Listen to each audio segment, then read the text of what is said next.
R न्यूजमध्ये आपलं सहर्ष स्वागत. पाहूया आजची बातमी. कुंभोज राहुल रत्नपारखी जन्मापासूनच आलेल्या अपंगत्वावर मात करून आपल्या पतीच्या साथीने भाजीपाला व्यवसाय करणाऱ्या हिंगणगाव तालुका हातकणंगले येथील जन्नत रसूल शेख या दिव्यांग महिलेचा महिला दिनाच्या निमित्त आर न्यूजने उलगडलेला खडतर जीवन प्रवास. सांगली जिल्हा माहेर असलेल्या जन्नत शेखचे 1995 साली हिंगणगाव येथील दिव्यांग असलेले रसूल शेख यांच्याशी विवाह झाला.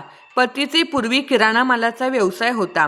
त्या व्यवसायात त्या दिव्यांग असून सुद्धा त्यांना मदत करत होत्या व थोडी शेतीही आहे.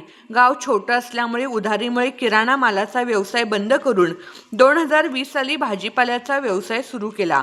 माल आणण्यासाठी भाजीपाल्यामध्ये फायदा मिळण्यापेक्षा भाडे जास्त जाऊ लागल्याने त्यासाठी त्यांनी छोटीशी रिक्षा घेतली. व्यवसायाची सुरुवात केली. त्यांचे पती दिव्यांग असले तरी रिक्षा उत्तम चालवतात. पहाटे लवकर उठून मार्केटला जाणे, भाजीपाला खरेदी करून हिंगणगाव, कुंभोज, कवटेसार, खोची, वठार, नरंदे या गावातील आठवडा बाजारात सकाळ संध्याकाळी जाऊन भाजीपाला विक्री करतात. हा त्यांचा दैनंदिन दिनक्रम आहे.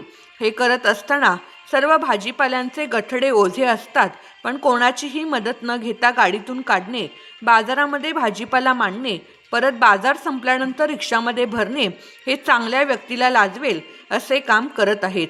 हा संसाराचा गाडा चालवत असताना एक मुलगी एक मुलगा असून मुलगा खाजगी कंपनी नोकरी करत असून मुलीचेही लग्न झाले आहे.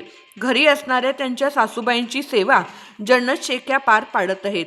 नशिबाने अपंगत्व आले असले तरी आपल्याला अपंगत्व दिले म्हणून रडत न बसता स्वतःच्या आत्मविश्वासावर सर्वांना लाजवेल असा संघर्ष करत आपला उदरनिर्वाह करत संसाराचा गाडा ओढण्यासाठी धडपडत असलेल्या जन्नत शेख या दिव्यांग महिलेला महिला दिनानिमित्त आर न्यूजचा सलाम.